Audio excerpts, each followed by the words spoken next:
This video is to be used for educational purposes only and is not intended to replace individual research or licensed investment advice. Unique experiences and past performances do not guarantee future results. Trading stocks, options, and spot currencies involves substantial risk. There's always the potential for loss. Your trading results may vary. No representations are being made that any software or training will guarantee profits or not result in losses from trading.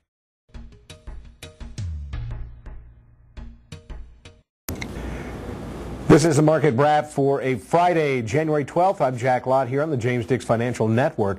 U.S. markets finished the day and the week higher. Stocks rallied for a second straight day. Dow Industrials finishing up for a second consecutive record close.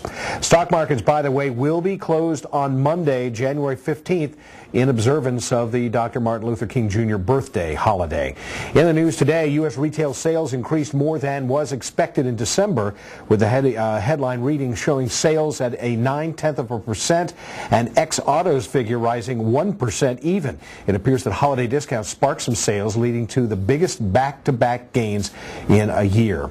In overseas news today, the U.S. Embassy in Athens, Greece was hit by a rocket.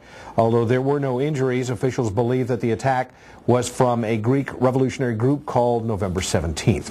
Price of crude oil rebounded today following warnings from OPEC's president, who said that oil below $53 a barrel was unacceptable and urged members to comply with the output cuts they agreed to last year. Some believe OPEC may call an emergency meeting and announce further cuts to stop the bleeding.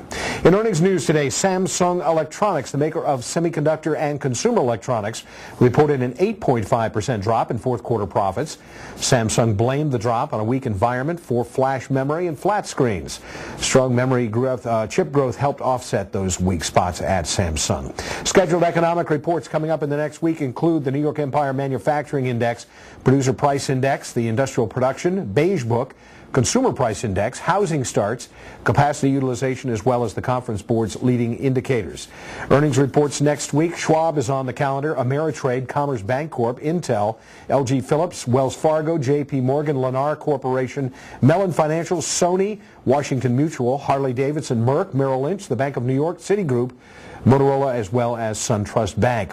Some of the stocks we were watching: Asia Info, disclosing it signed a contract with China Unicom to develop a push mail mobile email system. Financial terms not disclosed on that deal.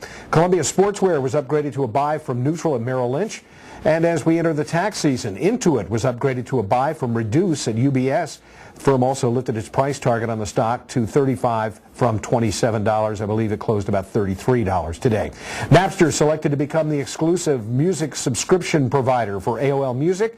And Sirius Satellite Radio and XM Radio both traded more than 4% higher on Friday after the New York Daily News reported that speculation about a merger of the companies appears to be growing but is relatively doubtful. That's the market wrap for a Friday, January 12th. I'm Jack Lott here on the James Dix Financial Network. Have a great weekend.